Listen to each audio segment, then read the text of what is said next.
Boom, we're on. Go ahead. Okay, so this is what I've done so far. Show MAC address. I see that it's a IDF3.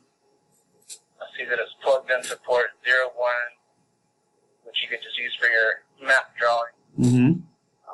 10, 1, 20, 31. So I telnet into that, and I try 76 total side.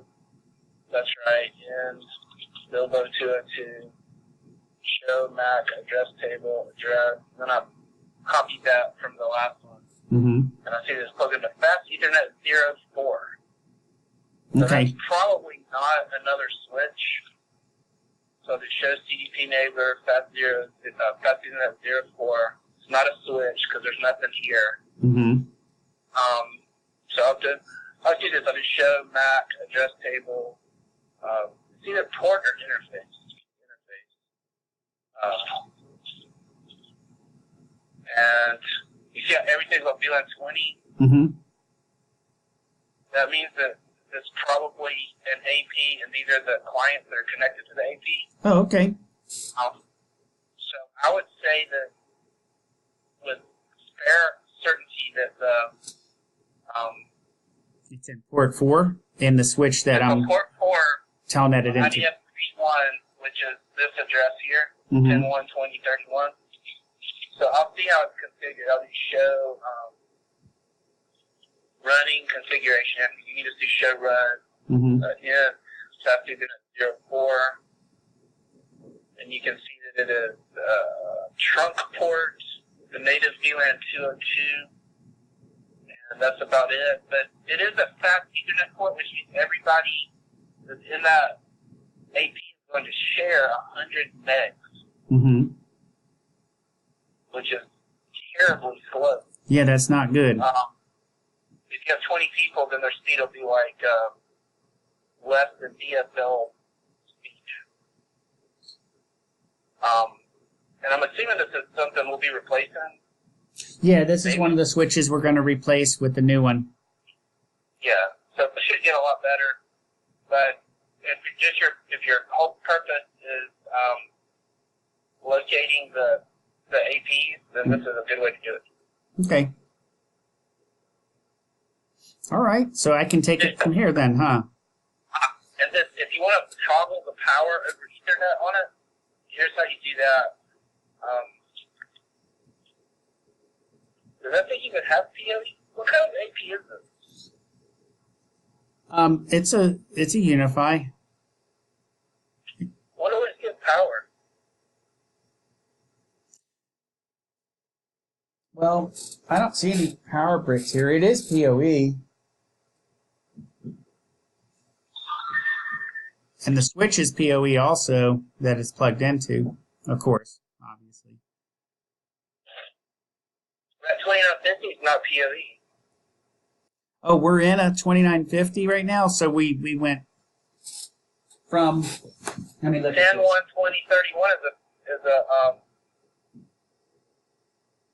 2950, a C2950 48. Okay. So what I'm console into is a PoE switch. Now, the 2950 that it actually is plugged into, where is that located? Does that tell me? IDF3, so it's up at the front office. Okay, all right.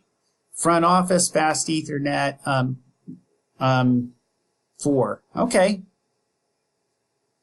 I see. I know. And those two switches that are in the front office are being replaced with 2 more tomorrow.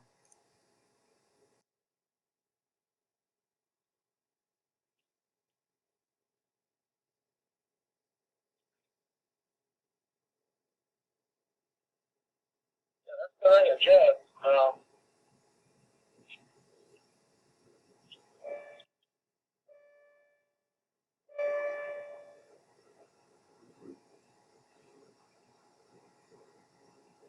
But that's the way we do it, huh? What's that?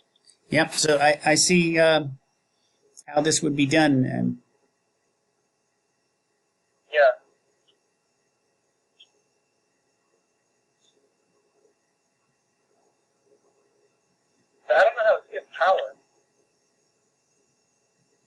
I'm not certain either. This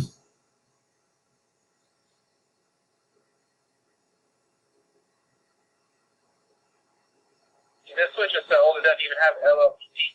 LLDT is a protocol you can use if you want to identify things that don't support Cisco Discovery Protocol. Mm-hmm. So if you want to do that, you can enable it on the switch, but this one doesn't. This firmware on the switch itself might not allow it at all. Mm-hmm. You can also, what I had mentioned earlier. Yeah. Is you can do this. You can do show MAC address. I think I told you this on the phone. Mm-hmm. Show MAC address table, and you type that to include F09F, and that'll just tell you the F09Fs. So you can see that pretty much this one right here that we've already identified. Yeah. The rest of these are on trunk ports. Gig 01 and Gig 02, I'm assuming are Gig 01 is the ones that are upstream. Gig 02 are the ones that are downstream. Mm-hmm. So there's 2 downstream. So that means there's 3 that this thing has seen in coming off of IDF3. So I'm assuming Gig 02 is in the same closet. Gig 01 is back to the MDF. So it's a good way to make your map to do this command. Okay. And that, when you started with that F09F, that's the MAC address, first 4 of the actual AP that I'm looking for, right? I go to this site a lot when I'm messing around with switches. Yeah. And F09F.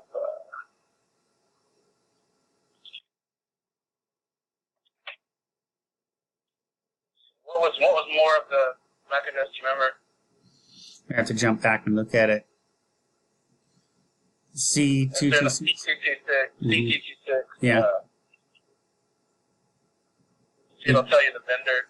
That's cool. So a lot of times when I'm looking at stuff, I'll look at like the. I'm gonna save that website. That's cool, huh? Mm-hmm. I'll look at the MAC addresses on this port. Yeah. And I'll say, all right, this MAC address here is a LG something, which is probably a phone. Yeah, phone. LG Yeah. mainly makes phones. Mm-hmm. So I'll kind of try to identify stuff to try to identify what this port is. Mm-hmm. And the fact that a phone is MAC address on it reinforces the idea that this is just an AP and not like a hub Yeah. plugged into an AP. Yeah, I got you. I'm guessing that it has some kind of injector. It must have a power injector if it's on a 2950 that's not PoE. Yeah. Mm-hmm. I mean, it's either an injector or like a dumb PoE hub. Yep. Anyway, if you want to poke around with it, I'll start looking at I'll start working on the Proxmox stuff. Okay. And you can call me here with any questions. All right. I do this stuff a lot. Yeah, I know. I got you, man. A lot of it I just do it by feel, so it's hard to really explain. Mm-hmm. You can go down a rabbit hole, the wrong way Yeah. if you don't recognize the pattern. That's why I wanted to get a little update from you on a little lesson, So, because earlier when I was looking at it, I really didn't know what I was looking at.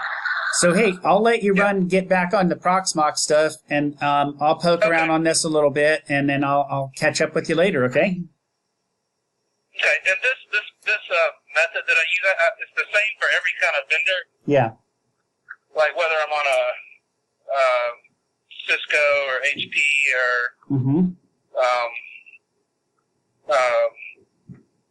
the other ones, I forget what they're called, like Extreme or Juniper, Birdcage, whatever. You just have to know what the commands are, but the general idea is you use CDP and LLDP and the ARC table and the MAC address table to map stuff out. And you pretty much have to have the MAC address. If you have the IP address, you can get the MAC address by pinging the IP address and looking at the ARC table.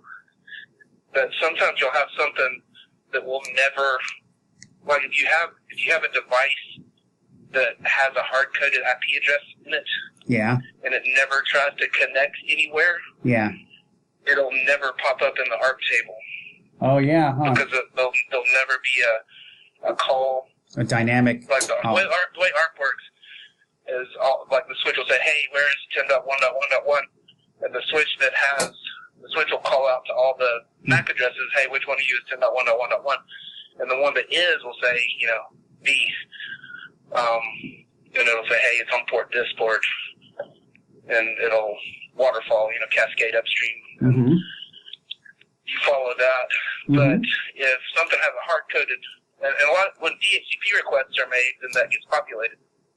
But if a device doesn't have an IP address, if it hasn't made a DHCP request and gotten a response, then it'll be hard to find. So definitely, it works. 8 times out of 10. Well, that's cool, and that's good. Like when we redid our network, how we put all our printers on DHCP and then captured the IP through MikroTik and made it static there, because that way it calls that IP address and stuff. So okay, I gotcha. Right? Yeah. And the thing that's a little strange about your network is you have some that you have to SSH into, log in as AdCap Black C, and then you have some old ones that don't support SSH that you have to telnet into with 76 Tolkien 5 and Bilbo 202. Mm-hmm. And then you have the ones that were installed last year that are admin Skeletor. Yeah. And then you have, I think those are all the primary school. Yeah. Maybe. And then you have the MBS I started doing 2272 EDG18 on Ben with admin that works. Yeah, for now, like if I go in now, like with what's there, if I want to go into PuTTY, I have to SSH in, or do I go in through COM3? Just it depends on how old the switch. It depends on how old the switch. If you are at the switch physically, then you can just console in. Yeah, that's what I did. But I'm never at the switch physically. Right. I can help it. I try to stay here. I gotcha, because you can get more done from your office working with your. I can jump around. Yeah, everything's real abstract for me. Like, I just see a pile of switches. I don't really think about where they are. I gotcha. I understand. A lot of times. So if I say, like, move this cable, a lot of times I'll have Jason or Griffin or somebody somewhere, I'll be like, move it from here to here. And they'll say, I can't. Because it's in another building? Like, it's in another room. Another room or something? Or, or even like it's across the room. Yeah. The cable's only, 6 feet long or something like that. So, everything's real abstract to me. I try to, but I have to do that to do it fast. Totally understand you. All right. Well, all right. I'll let you get back on the Proxmox, and I'll mess with this stuff a little bit more. Appreciate your time, all right? All right, we'll see you. See ya. Bye.